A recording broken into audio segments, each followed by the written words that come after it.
My name is Ann Sermons Gillis, and I'm a member of Unity of Charleston. And I have been interviewing the staff, the members, and the friends of Unity so everyone can get to know everybody. Today, I'd like to welcome SHannon LaRoche. Welcome, SHannon.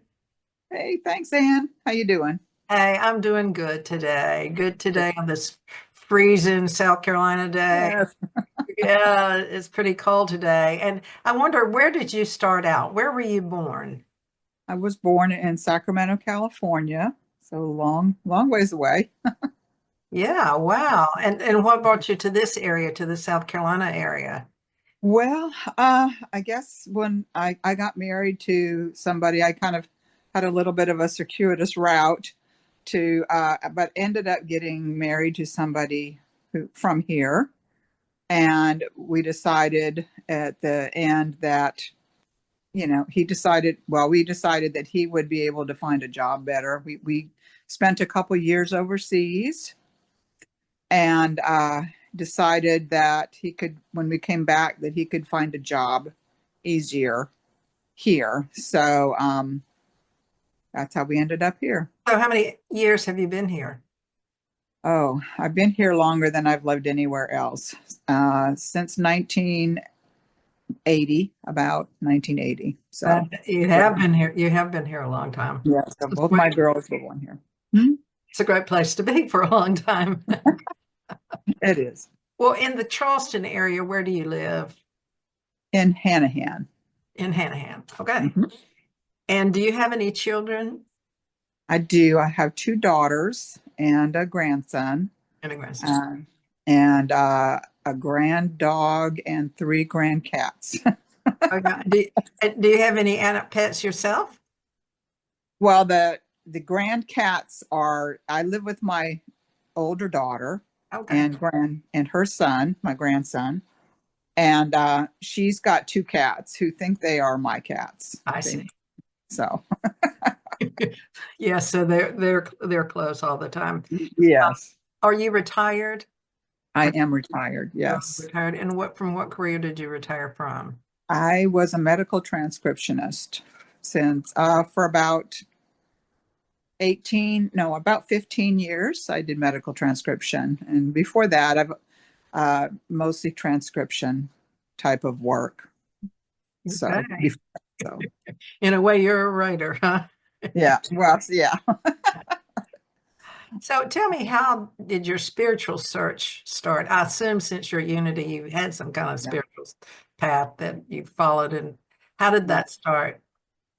Well, I mean, it kind of started early a little bit because when I was much younger, I was brought up in the church, going to church with my mom, uh, and brought up in the Lutheran tradition.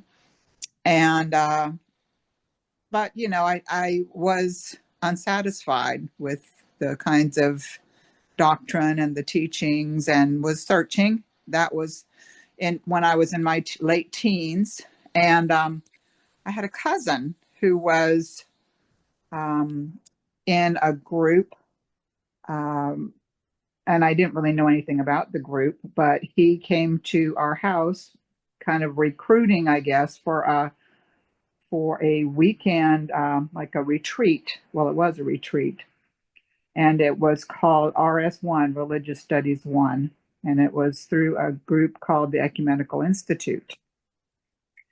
So, I was searching, so decided to go, and they were teaching something very, very different than what I had learned, and it just resonated with me. And I joined that group, moved away from Sacramento, ended up going a few different places with the group, which is actually where I met my husband, and he was with that group too. And we met actually in kind of in the middle. We met in St. Louis, Missouri, and we ended up getting married and then moving overseas for a couple of years. Where were you overseas? We lived in Taiwan for a year and in Korea for a year. Oh, wow. And yeah, and it was doing community development type of work. And then we, you know, I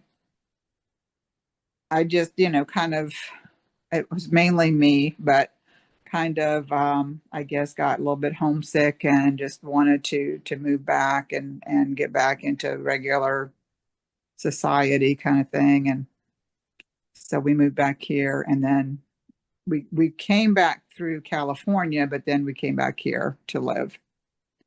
But yeah, so but yeah, that's where my search started, and then kind of didn't do anything for many, many years While you were here? while I was I- while I was here. We didn't do anything as far as any particular searching.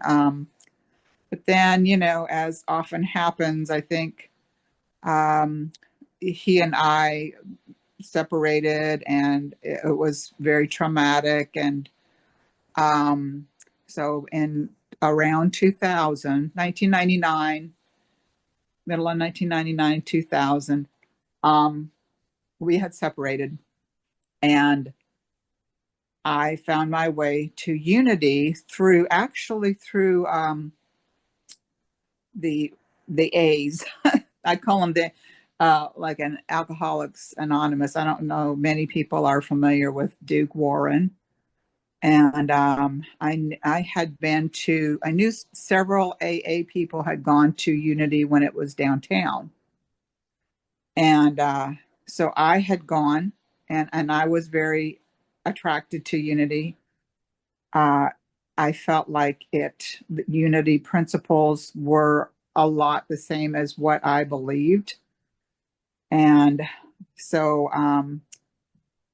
when I separated from my husband, did a lot of praying, and then I found my way to Unity, and that's how it started. And that was like around 2000. I'm, So, I'm laughing because you said when you separated from your husband, you did a lot of praying. I think a lot of yeah, people, when they're getting divorced, do a lot of praying. yep, yep. It's a tough time to, Yes, it was scary. It was a very scary time, which I guess it is for a lot of people. yeah, it definitely can be. That is for sure. So you've been in Unity. You have developed some kind of probably guidelines or principles for your life. So I Yeah. would say, what is your philosophy for life? Um, I don't know. I was looking at the questions that you gave me, and I don't know. I don't know whether I have a philosophy. I have I guess, a goal. Um, that when I think this might have actually been before I came to Unity. I had read a book by this woman calling herself Peace Pilgrim, and I think some people in Unity are familiar with her. And I was very, very interested in what she was doing. She walked all over the U.S. with nothing. This was her decision. She wasn't. She was homeless by choice, and she owned nothing, and she walked until she was given food and shelter, and she always was, and she spoke to people and wrote to people. And anyway, I was very inspired by her. um I don't know. I What was it about her that inspired you? The courage that she took action that, I mean, what Yes. was it that attracted you? Or was it her, did she have a philosophy or belief or what? um I don't know. I know that she walked for peace. That was, I think, that she had like a tunic, a vest and a tunic. And I think it said Peace Pilgrim on it. And she said walking. One side said walking for peace. So just I guess to treat everybody with the old fashioned golden rule. Try to treat people like you want to be treated. That, Um, that's a powerful one. yeah, yeah. It's a powerful. So, Oh, so yes, that is a philosophy. yeah, yeah. That is a philosophy, which I think is really good. And the Peace Pilgrim, I think it sounds like I mean, she was peace in action. She was, yes, she definitely was. She lived her, she walked the walk. You know, she didn't just talk the talk; she walked the walk. So, And she will probably never know how many people she inspired even after her death, just reading about right, right, it. right. Well, I don't know. I think she might, because I do believe in the continuation. I believe in the continuation of life. You know, that you're not, once you pass from this sphere, that whatever your energy or your spirit or whatever you want to call it continues. And I More, don't know exactly what, you know, how exactly what, but I think that there is, your energy continues on. So more of your philosophy. yes. I don't think we know the house. Right. Maybe that's the universe's secret. Yeah. We may never find out how, We may never, but because I don't know how my car operates either, but I'm not going to take a mechanics lesson either. So you did mention that you enjoyed reading the book about the Peace Pilgrim, and that really yeah. influenced you. Have you had any other books that have influenced you? Well, I guess I never thought about it before, but I think maybe the walking must be something that influences things about walking, because an author named Richard Paul Evans, he wrote a series of books called The Walk. And he had a tragedy occur in his, now this is, it's all fiction, but in the books, the main character had a tragedy occur in his life, and he was very, very despondent and depressed. And to come out of it, he decided to walk from the where he lived, which was in the Pacific Northwest, to the furthest point in the US that he could, which was Key West. And in the series of books, I think there were 5 books, he documented along the way what what happened in his life, the people that he met, all the stories. It was just very, very, it was inspirational, I think, to me, that he, the journey, I guess it was all about the journey, and he documented that journey. And it was, a lot of, I've read some others of his books too, and I just feel like they are inspirational too. And I like to do that when I feel like my meditation, I'm not very good at just sitting and meditating, but I like to meditate when I walk, or sometimes when I'm the only dishwasher we have in this house is me. So I stand by the sink and I look out over the, yard and watch the birds, and I think I kind of become meditative while I'm washing the dishes or while I'm walking. I love watching nature and meditating that way. So that kind of gets into my next question, which is Yeah. about what are your spiritual practices? And it sounds like you've just named them, but are there any more? I do like to do like getting together with other people, like-minded people. I go walking with people. I like doing that. We walk together and talk. And also, I go to the several groups, with people from, mainly from Unity, and the women's group and the Power of Choice group, the group study. I've done other group studies. Right now, I'm doing a book study, and just exploring that kind of thing. It So, sounds like you do quite a bit in terms of exploring your spiritual dimensions. So, 100%. um, did that include your passions and hobbies? Do you have any kind of particular Mhm. hobby that you have? Yeah. Well, that is part of it. Getting together with people. I have a good friend also that I get together with. A couple of times, once or twice a month, and we go have coffee and just chat. Um, but also, I like doing puzzles, and I like doing like jigsaw puzzles. I like doing word puzzles, and things like that. I love playing games of any kind. I love playing board games, card games. I really love playing games with other people.